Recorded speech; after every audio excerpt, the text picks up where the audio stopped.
Good evening, everybody. My name is Danette, and I hope that y'all be patient with me because I'm gonna be all over the place with this because the problem is so bad that I don't even know where to start. I lost my son at 19 years of age to police brutality. And before I get into that, I may or may not get into that because it's hard as hell to have to go place after place after place to tell people your loss, what the police did, what they failed to do, and knowing that at the end of the day, nothing is going to be done. Knowing that at the end of the day, when people hear your story, that your child was assassinated or assaulted by police, that some people out there feel that the police would not have done that unless there was probable cause. I'm glad to see the youth here because the youth, as far as I'm concerned, is a major target for police abuse. You know, like I tell people I speak to, the game's called tag, don't be it. They're looking to arrest you, to establish a record for you that will wreck the rest of your life. You will never be able to get any decent employment, and your record will serve as your death warrant that they can serve on you morning, noon, or night. For the simple fact that you have a record, they have established before all of society that you're a criminal. So whatever they do to you, legitimately or not, they had reason to do it because they're going to hold your record up and say, see, he's a criminal.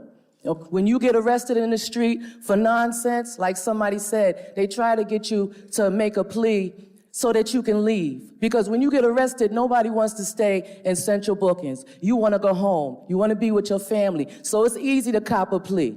If you don't cop a plea, the only choice you have is to go to jail, stay in jail, because 9 times out of 10, you can't post bail, okay? And you can't afford an attorney.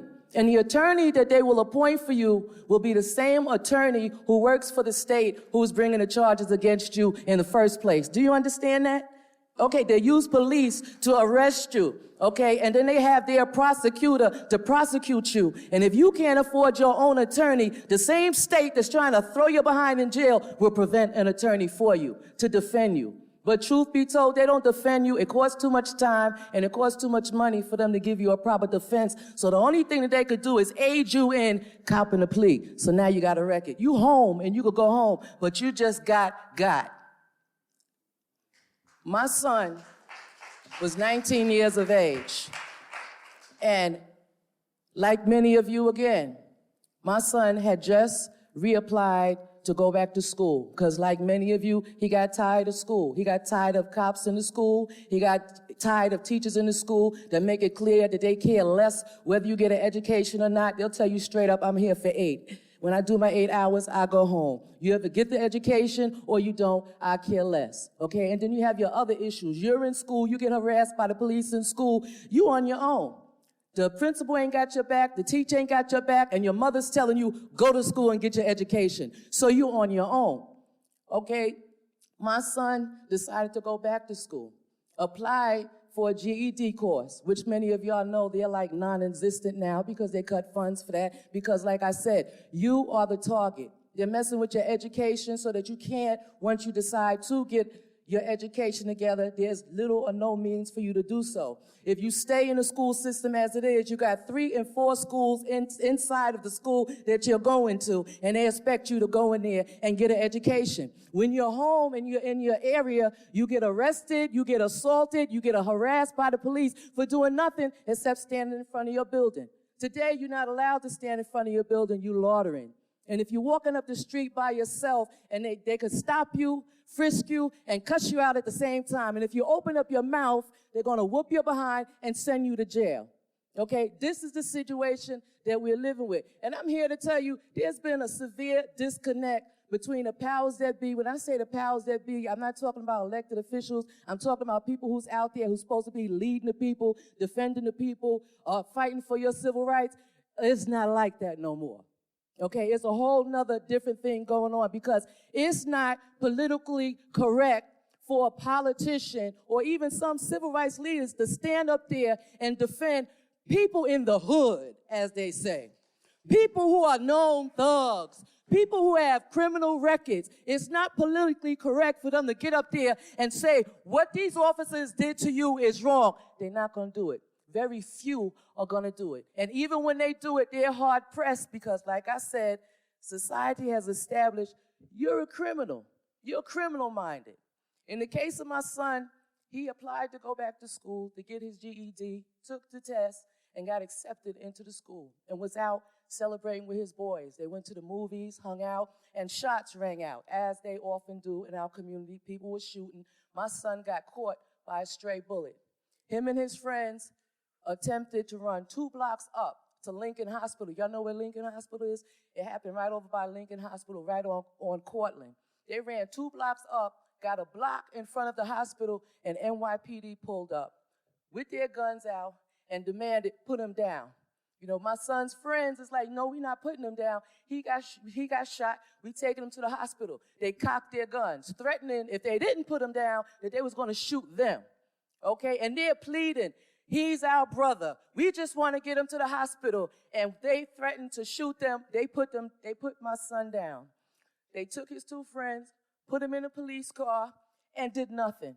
As people came around, where's the effing ambulance? Why you ain't call the ambulance? And his friends is banging on the patrol car window. Where's the ambulance? The cops is yelling at them, telling them, if you don't shut the F up, we're going to throw both of your asses in jail, okay? So they called for extra NYPD help. They called for the crowds to disperse, but they never called for an ambulance to get my son. Because in the communities where we live, if you get shot or hurt, you better call on the name of Jesus because you will lay there and you will die.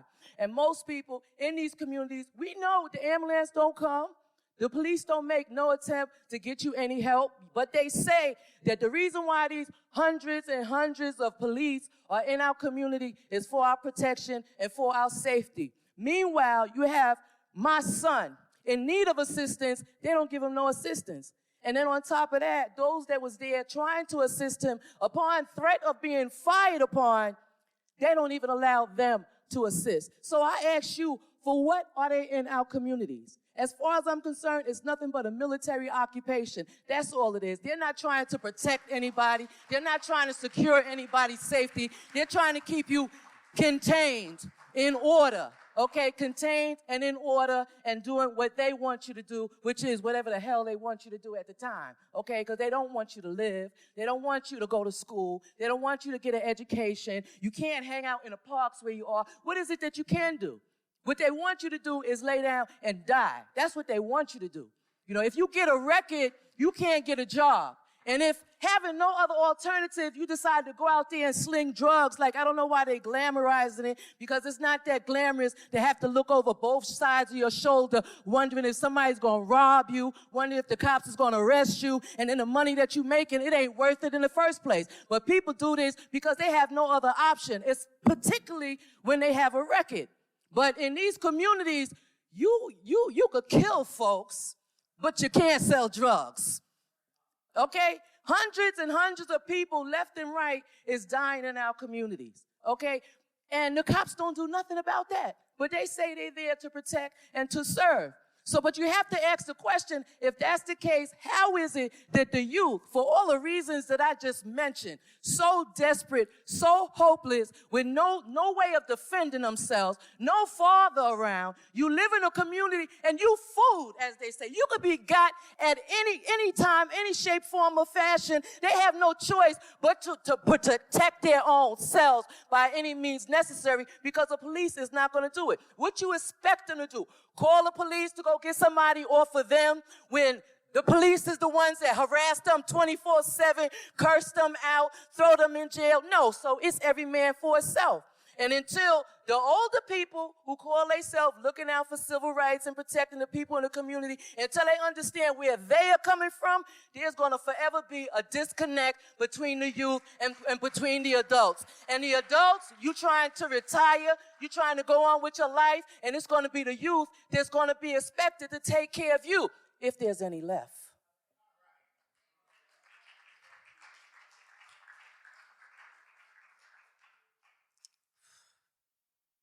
My son was like a lot of these sons. You know, I don't hold the position, my child was this, my child was that, because it happened to her child, his child, and tomorrow somebody's child, and next week somebody's child. It could be anybody's child, okay? And the truth be told, they don't care. They don't look into whose child you are. All they see is the color of your skin and where you live, okay? And that's enough for them to take your life away, knowing 100% that they're going to be justified in what they did. And it just burns me up to no end to hear the rhetoric, constant rhetoric, the constant justification for everything that they do is because these is lowlifes in these communities. They all thugs, they all hustlers, they killing up everybody. That's their justification. Okay, that's why we out here. That's why we doing this and that. But when you examine what it is that they actually do, they're not doing their job. Like I said, you can't have hundreds upon hundreds of youths in these communities killing each other. How many arrests? Okay, how about we do that? How about we take the amount of homicides that have occurred and weigh it against how many arrests you've actually made? But if you ask Commissioner Kelly, well, why you're not making any arrests, he'll tell you, well, because people won't communicate to us. They want people to, what they say, snitch, drop dime, and tell them who did it, what's their name, where they live, and they use as an excuse until these people come forth and tell us this, there's nothing we could do. Well, how about Commissioner Kelly, how about you watch the videotape? You told everybody in 2005 that the reason that you stole government-sanctioned funds that was earmarked for terrorist activity within the New York City, that it was to curb crime. So since you extorted that government-sanctioned funds and used it for your military occupation of your police, why don't you just watch the surveillance tape? They got them on every block, don't they? Y'all seen them. Y'all know about it, right? So you can't tell me if protecting people's lives is really why you're there, you have no justifiable reason why you're not doing that. When you have surveillance on the street that sees who did what when. I guarantee you could go to the hood right now and people will tell you how they seen shots being fired, a cop on the block right here, and proceed walking in the opposite way. Because they don't care about us. We have to care about us, and we have to educate ourselves as far as what's being done to us. It's real. As far as I'm concerned, there's a war going on. It's real. Rights, like somebody said earlier, rights are being taken away. Ever since the advent of the World Trade Center coming down, America has been no more as we know it. Your civil rights are where you can't go on the subway without being searched. Okay, they can eavesdrop on your telephone calls. Okay, they can watch you on the street, all in the name of protecting you and guiding your civil rights and your civil liberties. And then steal the wealth of the land and fight a war over in Iraq to protect their rights and their civil liberties at a cost to you. Okay? The reason you don't got no programs and no services is because they taking your money. I say it's your money because if you work, you pay taxes, and your tax dollars go into that fund over there where they make money. The people in power now, it's like, you can't get none, but we can get some. We can disperse it to our friends and to our banks and corporations. But, you need housing? Sorry, we broke. You need jobs? Sorry, can't help you.